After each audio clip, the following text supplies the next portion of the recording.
Hello everyone. In this video we will be learning about temperature and its measurement. I will be discussing about different instruments which can be used to measure temperature. So let's get started with this video.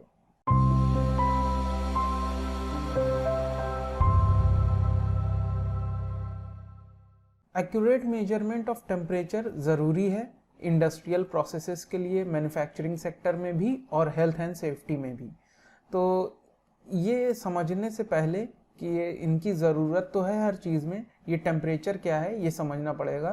तो different people के भी आप देखा होगा आपने कि किसी भी चीज़ को आप छू के ये समझ सकते हैं कि कौन सी गर्म है कौन सी ठंडी है।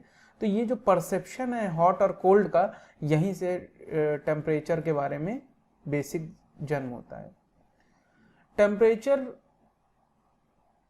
Measurement methods. सो टेम्परेचर मेजरमेंट के कई मेथड हैं। टेम्परेचर क्या है? Temperature is the measure of average kinetic energy of particles in a matter. तो जो मैटर है जिनसे मिल के जिस सब्सटेंस बना है हमारा, जो माइन्यूट मैटर्स हैं, एटम मॉलिक्यूल्स हैं, उनके जो एवरेज काइनेटिक एनर्जी है, जो उनके अंदर काइनेटिक एनर्जी है, रैंडम मॉलिक्यूलर मोशन उनका हो रहा है, वही कुछ टेम्परेचर के बारे में हमें बताती है। तो टेम्परेचर कुछ मोशन से रिलेटेड चीज़ है। Temperature is the average kinetic energy of the particles. उसके बाद दूसरी चीज़ हमें ये समझनी पड़ेगी कि अगर हम किसी भी चीज़ से, इक्विपमेंट से, थर्मोमीटर से टेम्परेचर नाप रहे हैं किसी बॉडी का, मान लीजिए वो 50 डिग्री सेल्सियस आ रहा है, दूसरे टेम्परेचर थर्मोमीटर से फिर नाप रहे हैं, दूसरे थर्मोमीटर अलग मटेरियल का बना हो सकता है, तो उससे भी वो वैल्यू 50 डिग्री सेल्सियस ही आनी चाहिए। तब हम सर्टेनिटी के साथ कह सकते हैं कि टेम्परेचर बॉडी का 50 डिग्री सेल्सियस है जिसे हमें नापना था। थीटा टेम्परेचर है, ये डिपेंड करता है किसी भी मटेरियल की थर्मोमेट्रिक प्रॉपर्टी पे, एक्स पे। एक्स यहाँ पे थर्मोमेट्रिक प्रॉपर्टी है। जैसे कि जो हम ग्लास मरकरी थर्मोमीटर यूज़ करते हैं, उसमें मरकरी की जो वॉल्यूम है, जैसे ही हम अपने मुंह में लगाते हैं वो वॉल्यूम मरकरी की बढ़ जाती है। तो वॉल्यूम जो मरकरी की है वो है थर्मोमेट्रिक प्रॉपर्टी। तो अलग अलग मटेरियल्स जो सेलेक्ट करेंगे उनकी थर्मोमेट्रिक प्रॉपर्टीज़ अलग अलग होंगी, तो उनके बारे में जानना ज़रूरी है। इसके बाद 1954 के पहले 2 पॉइंट्स थे, रेफरेंस पॉइंट थे ये सब। ये थे आइस पॉइंट और दूसरा था स्टीम पॉइंट। रेफरेंस पॉइंट ऐसे पॉइंट्स हैं जिन पे सिस्टम को कैलिब्रेट किया जाता है पहले ही से। जैसे थर्मोमीटर है, उसको कैलिब्रेट किया जाएगा कि जब मरकरी की वॉल्यूम इतनी होगी तो ये 0 डिग्री सेल्सियस की मार्किंग शो करेगा आपके ग्लास के थर्मोमीटर में। तो उसमें थर्मोमीटर आप देखेंगे आपके घर का, तो उसमें 0 पे एक येलो कलर की लाइन खींची होगी, उसके ऊपर और धीमे धीमे और नए नंबर्स लिखे होंगे। तो ये जो 0 डिग्री है, ये क्या हुआ, ये आइस पॉइंट है। यहाँ पे बर्फ जम जाती है, तो वहाँ पे मरकरी की क्या वॉल्यूम होगी थर्मोमीटर के अंदर, उसको फिक्स कर दिया गया, कैलिब्रेट कर दिया गया। तो कैलिब्रेशन का मतलब ये हो गया। तो यूजुअली 1954 के पहले 2 कैलिब्रेशन पॉइंट्स यूज होते थे, आइस पॉइंट और स्टीम पॉइंट। फिर उसके बाद 1954 में कन्वेंशन हुई, इंटरनेशनल कन्वेंशन। उसमें इन दोनों पॉइंट्स को हटाकर एक single point, that is triple point of water, को रख लिया गया फिक्स पॉइंट। इसकी वैल्यू है 273.16 डिग्री केल्विन। तो ऐसा क्यों किया गया? इसलिए किया गया क्योंकि आइस पॉइंट में ये प्रॉब्लम थी कि difficulty to attain equilibrium of ice with air saturated water. तो इक्विलिब्रियम अटेन करने में वहाँ प्रॉब्लम होती थी, जिस वजह से रीडिंग लेने में दिक्कत आती थी। दूसरा, steam point highly sensitive point है प्रेशर चेंज से। जैसे ही प्रेशर चेंज होता था, जगह जगह पर प्रेशर की वैल्यूज अलग अलग हैं, तो स्टीम पॉइंट की भी वैल्यू चेंज हो जाती थी, जिसलिए एक्यूरेट मेजरमेंट ऑफ टेम्परेचर नहीं हो पाता था। तो 1954 के कन्वेंशन में इन दोनों पॉइंट्स को, फिक्स पॉइंट को चेंज करके ट्रिपल पॉइंट ऑफ वाटर को रख दिया गया, एक फिक्स पॉइंट। इसके बाद, does calibrated system give true readings in intermediate stages? तो ये समझना पड़ेगा कि क्या कैलिब्रेटेड सिस्टम्स जो हैं, जैसे हमने एक थर्मोमीटर को 0 डिग्री सेल्सियस पे कैलिब्रेट किया, फिर 100 डिग्री सेल्सियस पे कैलिब्रेट किया, उसके बाद होगा क्या? तो अगर एक थर्मोमीटर के अंदर अल्कोहल भरा हुआ है, दूसरे थर्मोमीटर के अंदर मर्क्यूरी भरी हुई है, तो जब 0 डिग्री सेल्सियस पे होंगे, उनके कैलिब्रेट करके, अल्कोहल जब 0 डिग्री पे क्या वॉल्यूम थी मर्क्यूरी के अंदर, तो उस पर हमने रीडिंग 0 मार्क कर दी। जब मरकरी 0 डिग्री पे था तो उसकी क्या वॉल्यूम थी, उसको 0 डिग्री मार्क कर दिया। अब 100 डिग्री जब टेम्परेचर पहुंच गया तो अल्कोहल पे हमने मार्क कर दिया, और उसी तरीके से जब 100 डिग्री पे मरकरी पहुंच गई तो उसकी वॉल्यूम पे मार्क कर दिया। तो क्या इंटरमीडिएट स्टेजेस में भी ये गारंटी है कि जितनी 50 डिग्री सेल्सियस जब होगा तो मरकरी भी उतनी वॉल्यूम शो करेगा और आपका अल्कोहल भी उतनी वॉल्यूम शो करेगा? ऐसा नहीं है। ये देखिए, ये एग्जांपल कुछ उसी चीज को डिफाइन कर रहा है। शुरू एक ही टाइम पे करते हैं रनिंग को, लेकिन बीच में ये अलग स्पीड से रनिंग करते हैं, लेकिन फिनिश लाइन पे सेम टाइम पे पहुंचते हैं। तो मतलब इनिशियल पॉइंट पे कैलिब्रेटेड थे, जब रेस शुरू हुई तो दोनों सेम पॉइंट पे थे, और जब रेस फिनिश हुई तब भी वो सेम पॉइंट पे पहुंच रहे हैं, लेकिन उनके बीच में इंटरमीडिएट में कोई तेज दौड़ रहा था, कोई धीमे दौड़ रहा था, एवरेज वेलोसिटी बराबर हुई तो दोनों सेम टाइम पे फिनिश भी किए।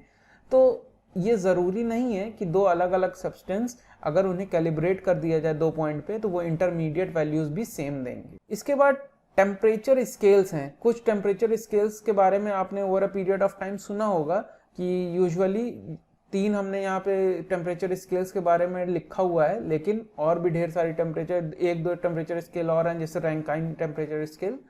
तो पहली टेम्परेचर स्केल जो है यहाँ पे लिखी गई वो है Fahrenheit temperature scale. Fahrenheit temperature scale Daniel Gabriel Fahrenheit ने 18th सेंचुरी में इसके बारे में खोज की थी। ये पहली टेम्परेचर स्केल थी जिसके बारे में खोज की गई।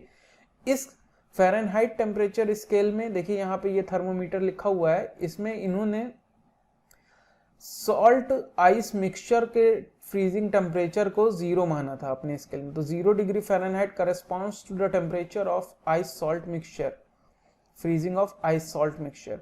तो इनके स्केल में 32 डिग्री फ़ारेनहाइट था फ्रीजिंग पॉइंट ऑफ वाटर का फ्रीजिंग पॉइंट 32 डिग्री फ़ारेनहाइट था, जबकि उसका बॉइलिंग पॉइंट 212 डिग्री फ़ारेनहाइट था। तो इन दोनों स्केल के बीच में, बॉइलिंग और फ्रीजिंग पॉइंट के बीच में डिफरेंस था 180 स्केल्स का, मतलब 180 ग्रेजुएशंस इसके बीच में होंगे, 180 लाइंस बीच में खिंची हुई होंगी। दूसरी स्केल थी सेल्सियस स्केल की।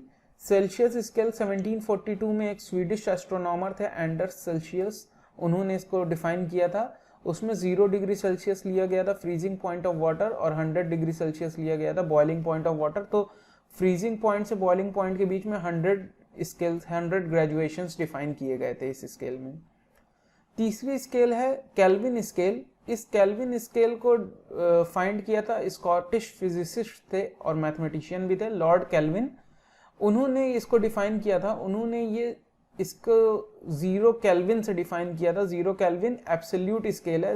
0 केल्विन एक ऐसा टेम्परेचर है जहाँ पे जो टेम्परेचर के बारे में अभी जब डेफिनेशन हमने बताया, आपको ये बताया कि जो काइनेटिक एनर्जी है मॉलिक्यूल्स की, उसकी वजह से टेम्परेचर, जो मोशन है मॉलिक्यूल्स का, उसी की वजह से टेम्परेचर है। तो जब 0 केल्विन पे पहुंच जाता है, मतलब एब्सोल्यूट 0 पे टेम्परेचर पहुंच जाता है, तो ये जो मोशंस हैं, मॉलिक्यूलर मोशंस हैं, ये सीज कर जाते हैं, रुक जाते हैं। तो 0 केल्विन कुछ उसी बात को बताता है, इसीलिए इस स्केल को, केल्विन स्केल को एब्सोल्यूट स्केल भी कहा जाता है। क्यों? क्योंकि यहाँ पे टेम्परेचर 0 एकदम हो जा रहा है, जबकि 0 डिग्री सेल्सियस कम के बाद भी निगेटिव वैल्यूज हैं, -273 तक पहुंच रहा है, निगेटिव वैल्यूज भी हैं, लेकिन केल्विन स्केल में कोई निगेटिव वैल्यू नहीं है। -10 केल्विन कोई चीज़ नहीं है, या -1 केल्विन कोई चीज़ नहीं है। 0 केल्विन के नीचे कोई चीज़ नहीं जा सकती। तो इसलिए केल्विन स्केल को एब्सोल्यूट स्केल भी बोला जाता है। थर्मोमेट्री इसके बाद हम लोग पढ़ते हैं। तो थर्मोमेट्री क्या है? Thermometry is a branch of science which deals with temperature measurement. तो टेम्परेचर मेजरमेंट की जो साइंस है वही थर्मोमेट्री कहलाती है। इसमें जो बेसिस है हमारा वो है थर्मोमेट्रिक प्रॉपर्टी फाइंड करना, किसी भी सब्सटेंस को जिसे हमें थर्मोमीटर में यूज करना है तो उसको, उसके अंदर क्या थर्मोमेट्रिक प्रॉपर्टी है, क्या चेंजेस होंगे जिसको कि हम नाप के ये समझ पाए कि टेम्परेचर में क्या चेंज हुए होंगे। तो इनमें कुछ डिफरेंट मटेरियल्स के लिए यहाँ पे नीचे लिखा गया है कि कुछ मटेरियल में ये होता है कि डायमेंशन चेंज हो जाती है, जैसे एक्सपेंशन या कॉन्ट्रैक्शन हो जाता है टेम्परेचर चेंज के साथ। टेम्परेचर चेंज हुआ, एक्सपेंशन हो गया सिस्टम का, कितना एक्सपेंशन हुआ ये नाप कर हम ये समझ लेंगे कि कितना टेम्परेचर में चेंज हुआ। दूसरे तरीके के सिस्टम्स हैं जिनमें इलेक्ट्रिकल रेजिस्टेंस चेंज हो जाता है, मटेरियल का रेजिस्टेंस चेंज हो जाता है जब टेम्परेचर के साथ, टेम्परेचर बढ़ेगा रेजिस्टेंस अलग हो जाएगा, टेम्परेचर कम होगा तो रेजिस्टेंस अलग होगा। तो इस चेंज इन रेजिस्टेंस को मेजर करके हम ये फाइंड कर सकते हैं कि टेम्परेचर चेंज कितना हुआ होगा। कुछ मटेरियल्स ऐसे हैं जो कि सीबैक इफेक्ट पे बेस्ड हैं, जिनमें थर्मो इलेक्ट्रिक ईएमएफ इंड्यूस हो जाता है, तो अलग टेम्परेचर पे अलग ईएमएफ की क्वांटिटी जनरेट होती है, जबकि अलग सिनेरियोज में अलग वैल्यूज जनरेट होती है। तो इससे हम ये डिफाइन कर सकते हैं, समझ सकते हैं कि टेम्परेचर कितना होगा या चेंज इन टेम्परेचर कितना है। इसके बाद कुछ ऐसे भी थर्मोमीटर्स हैं जैसे कि पायरोमीटर, जो कि intensity and colouration of radiation जो इमिट हो रही है उसके कलर को देखकर ये समझ सकते हैं कि चेंज इन टेम्परेचर क्या है। वेवलेंथ को मेजर करके ये समझ जाते हैं कि टेम्परेचर क्या होगा बॉडी का। तो कुछ इनकी डिटेल स्टडी आगे हम कर रहे हैं, पढ़ते हैं इनके बारे में। इसके बाद जो कुछ थर्मोमीटर्स हैं जिनके बारे में हमें पढ़ना है वो हैं एक्सपेंशन टाइप थर्मोमीटर, जिनमें कुछ चेंजेस या मटेरियल जो यूज हो रहे हैं, थर्मोमेट्रिक प्रॉपर्टी जो है उनकी वो है एक्सपेंशन या कंप्रेशन। तो मटेरियल जो यूज हो रहे हैं वो या तो एक्सपैंड कर रहे हैं या कंप्रेस कर रहे हैं, ऐसे थर्मोमीटर हैं। दो थर्मोमीटर जिनके बारे में हम यहाँ डिस्कस करेंगे वो है बाई मेटेलिक थर्मोमीटर और दूसरा है लिक्विड इन ग्लास थर्मोमीटर। तो बाई मेटेलिक थर्मोमीटर में सॉलिड एक्सपेंशन होता है, मेटल है वो सॉलिड अपने फॉर्म में ही है और एक्सपैंड कर रहे हैं, जबकि लिक्विड वाले में लिक्विड यूजुअली मरकरी भरी रहती है जिसकी वॉल्यूम में चेंजेस आते हैं। तो पहले बाई मेटेलिक थर्मोमीटर्स कुछ इस तरीके के थर्मोमीटर का मटेरियल कंस्ट्रक्शन होता है। इनमें दो अलग अलग मटेरियल्स, देखिए ये दो अलग अलग बाई मेटेलिक स्ट्रिप है, एक ऊपर वाला मटेरियल अलग है, रेड वाला मटेरियल अलग है। इनमें जैसे ही टेम्परेचर में चेंजेस आते हैं ये श्रिंक कर जाते हैं, देखिए ये श्रिंक कर गए। अलग अलग मटेरियल ये इस प्रिंसिपल पे बेस्ड होते हैं कि अलग अलग मटेरियल का एक्सपेंशन कोफिशिएंट इनके अलग अलग होते हैं। तो जैसे ही टेम्परेचर चेंज होगा एक्सपेंशन कोफिशिएंट इसका अलग है, इसका अलग है, और क्योंकि ये एक साथ स्विvel किए गए हैं, एक साथ जोड़े गए हैं, तो ये बेंड कर जाते हैं। तो बाई मेटेलिक इनका कुछ इस तरीके का कंस्ट्रक्शन हो सकता है। देखिए कंस्ट्रक्शन यहाँ पे लिखा, they are bonded together to form a spiral और हेलिक्स। तो स्पाइरल और हेलिक्स के फॉर्म में ये बाईमेटेलिक स्ट्रिप्स हो सकते हैं। Join together at one end by either welding or riveting, एक एंड पे इनको ज्वाइन कर दिया जाता है रिवेट से या वेल्ड कर दिया जाता है। It is bonded so strong that there will not be any relative motion between the two. यहाँ से रिलेटिव मोशन नहीं हो सकता है इन दोनों के बीच में, इतने टाइटली बॉन्ड किया गया है। अब वर्क किस तरीके से करते हैं इनके बारे में समझते हैं। तो जैसे ही टेम्परेचर में चेंज आता है तो ये बाई मेटेलिक स्ट्रिप इधर से तो मूव नहीं कर सकती, इधर फ्री है मूवमेंट के लिए, तो ये बेंड कर जाती है। जैसे ही ये बेंड करेगी, जैसे ही टेम्परेचर में चेंज आएंगे ये बेंड करेगी, तो ये जो ऊपर कॉन्टैक्ट है इसको इससे टकराएगी, इससे टकराने से ये आगे पॉइंटर से कनेक्टेड रहती है। तो जितना ज़्यादा इसके अंदर टेंशन आएगा, जितना ज़्यादा मूवमेंट होगा इस बाई मेटेलिक स्ट्रिप में, उतना ही ज़्यादा ये कॉन्टैक्ट करेगी इस ऊपर वाले कॉन्टैक्ट से, और उतना ही ज़्यादा ये वायर जो लगी हुई हैं इनमें चेंजेस आएगा, मोशन आएगा। तो इस मोशन को डिटेक्ट करके हम ये पता कर सकेंगे कि टेम्परेचर में चेंज कितना आएगा। बहुत ज़्यादा टेम्परेचर में चेंज आएगा तो ये जो मोशन है बायोमेट्रिक स्ट्रिप का ज़्यादा होगा, तो ये ज़्यादा तेज़ी से इसको मोड़ेगी, तो जिसकी वजह से यहाँ पे जो आगे पॉइंटर लगा है वो तेज़ी से मूवमेंट शो करेगा। तो जितना ज़्यादा मूवमेंट शो करेगा उतना ज़्यादा टेम्परेचर स्केल हमको वहाँ पे रीडिंग में मिलेगी। इनके एडवांटेजेस क्या है? पावर सोर्स की रिक्वायरमेंट नहीं है, रोबस्ट एंड ईजी कंस्ट्रक्शन है, 500 डिग्री सेल्सियस तक आसानी से इनसे नापा जा सकता है। डिसएडवांटेजेस हैं, यूजुअली बहुत ज़्यादा एक्यूरेसी नहीं होती है इनमें, मैनुअल रीडिंग एक्सेप्टेबल है, not suitable for very low temperature, बहुत कम टेम्परेचर रहेगा तो मेटल्स में इतना वेरिएशन ही नहीं होगा, इतना कंप्रेशन या एक्सपेंशन नहीं होगा जिसकी वजह से एक फाइनाइट रीडिंग हमें मिल सके। तो कुछ ये डिसएडवांटेज है। इसके बाद लिक्विड इन ग्लास थर्मोमीटर, जो यूजुअल थर्मोमीटर्स हैं हम लोग यूज़ कर रहे हैं अपने पर्पस के लिए, मेडिकल पर्पस के लिए, वो है इन थर्मोमीटर्स के अंदर मरकरी भरी रहती है और ऊपर का जो ये स्टेम है ये ग्लास का बना रहता है और यहाँ पे आगे मेटेलिक कॉन्टैक्ट रहता है। इस मेटेलिक कॉन्टैक्ट को जैसे ही हम हॉट स्पेस पे रखते हैं तो हीट का ट्रांसफ़र होना शुरू हो जाता है, हीट अंदर फ्लो होना शुरू हो जाती है। इस हीट के इनफ्लो की वजह से जो मरकरी अंदर भरी है उसकी वॉल्यूम में चेंजेस आते हैं और इसे कैलिब्रेट किया गया है ऊपर के ग्लास को, तो जैसे वॉल्यूम में चेंज होंगे टेम्परेचर के करस्पॉन्डिंग, उसको रीड करके हम बता सकते हैं कि टेम्परेचर आउटसाइड में कितना है। तो इनके एडवांटेजेस हैं कि simplicity in use, low cost, portable device, checking physical damage is easy, power source not require. तो और इनकी लिमिटेशन ये है कि 300 डिग्री सेल्सियस से ज़्यादा टेम्परेचर इनसे नहीं नापा जा सकता है। जब टाइम लैग इन मेजरमेंट, यूजुअली आपने देखा होगा कुछ टाइम लगता है मेजर करने में टेम्परेचर को, can not be use for automatic recording, automatic recording में नहीं यूज़ किया जा सकता। इसके बाद और मैकेनिकल एंड इलेक्ट्रिकल थर्मोमीटर्स हैं जो कि बेस्ड हैं pressure spring thermometer, resistance temperature detector and pyrometers. Pressure spring thermometers जो हैं वो कुछ दो कंस्ट्रक्शन के हो सकते हैं। पहला कंस्ट्रक्शन यहाँ लिक्विड फिल्ड थर्मोमीटर्स है, दूसरा है vapour pressure thermometers. Liquid field thermometers कुछ इस तरीके के होते हैं जिनके अंदर ये ट्यूब्स लगी होती हैं, बॉर्डन ट्यूब्स कहा जाता है इन्हें। ये बॉर्डन ट्यूब्स ऐसी ट्यूब्स होती हैं जो प्रेशर चेंज के साथ इनके अंदर प्रेशर का चेंज होगा तो ये फैल सकती हैं या सिकुड़ सकती हैं।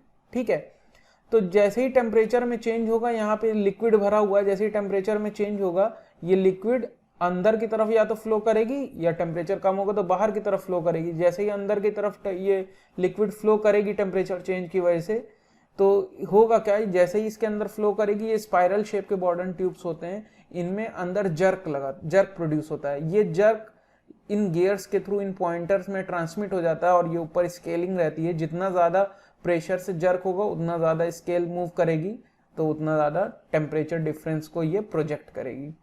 उसी तरीके से ये भी होते हैं वेपर प्रेशर बेस्ड थर्मोमीटर्स। इनमें यहाँ पे गैसेस फिल्ड रहती हैं, टेम्परेचर के साथ इन गैसेस के प्रेशर में चेंजेस आते हैं और इस प्रेशर चेंज को ये डिटेक्ट कर लेता है वेपर फील्ड थर्मोमीटर्स, और ये पॉइंटर नीडल हमारी मूव कर जाती है जिसको हम डिटेक्ट करके बता सकते हैं कि टेम्परेचर में चेंज कितने हुए होंगे। इसके बाद रेजिस्टेंस टेम्परेचर डिटेक्टर्स होते हैं, कुछ ऐसे मटेरियल्स के बने हुए होते हैं ये रेजिस्टेंस वायर, जो टेम्परेचर के साथ इन वायर्स का रेजिस्टेंस ही चेंज हो जाता है। तो रेजिस्टेंस में कितना चेंज हुआ इस बात को मेजर करके, नोट करके हम ये बता सकते हैं कि टेम्परेचर में चेंज क्या आया हुआ होगा। ठीक है, तो usually platinum, nickel and copper wires are used, इनके एलिमेंट्स यूज होते हैं। ये हाईली एक्यूरेट होते हैं और ability to measure narrow spans, बहुत छोटे छोटे डिफरेंस को भी मेजर कर लेता है जल्दी से। मैकेनिकल डैमेज बहुत आसानी से हो जाता है इनमें। तो जो इलेक्ट्रॉनिक वाले जो आजकल मिल रहे हैं हमको, जो इलेक्ट्रॉनिक मेजरमेंट वाले रहते हैं थर्मोमीटर्स, वो रेजिस्टेंस टेम्परेचर डिटेक्टर थर्मोमीटर्स होते हैं। इसके बाद जो नेक्स्ट है वो है पायरोमीटर्स। पायरोमीटर्स जो है एक ऑप्टिकल बेस्ड थर्मोमीटर्स हैं। इनमें कुछ इस तरीके का कंस्ट्रक्शन होता है, एक रेफरेंस लैंप होता है जो कि कनेक्टेड होता है आउटर पावर सप्लाई से, रियोस्टैट से, मतलब ये वेरिएबल पावर सोर्स है। इसके जैसे ही वैल्यू को चेंज करेंगे तो बल्ब की जो लाइटिंग है वो चेंज होगी। ठीक है, ल्यूमिनेंस चेंज होगा, डार्क, बहुत ब्राइट भी इसको जलवा सकते हैं और इसकी ब्राइटनेस को कम भी कर सकते हैं, मतलब ब्राइटनेस की वेरी कर सकते हैं इस रेफरेंस टेम्परेचर लैंप के। इसमें एक ये आई पीस लेंस होता है, दूसरा एक ये ऑब्जेक्टिव लेंस होता है। ठीक है, आई पीस लेंस से जो ऑब्जर्वर है वो देख रहा है और objective lens is pointed towards the temperature source, जिसके टेम्परेचर को मेजर करना है उस टेम्परेचर सोर्स की तरफ पॉइंट करते हैं। आई पीस से हम इसको फोकस करते हैं टेम्परेचर सोर्स की तरफ जिसका हमें टेम्परेचर मेजर करना था। अब हम इस बल्ब रेफरेंस टेम्परेचर लैंप की तरफ देखते हैं। अब इसके आगे ये देखिए, यहाँ पे अगर हमें, जब हम लैंप की तरफ देख रहे हैं और पॉइंटेड है जिसका हमें टेम्परेचर मेजर करना है उसकी तरफ, लैंप डार्क दिख रहा है, डार्क हमें लैंप दिख रहा है और इसके आउटसाइड में ये जो इसका फिलामेंट है ये डार्क दिख रहा है और इसके बाहर लैंप के चारों तरफ हमें रोशनी दिख रही है। तो इसका मतलब क्या है कि दैट इज कि हमारा जो लैंप है वो कूलर है then the temperature source. Temperature का जो सोर्स का टेम्परेचर है वो ज़्यादा है compare to our lamp, lamp का टेम्परेचर कम है।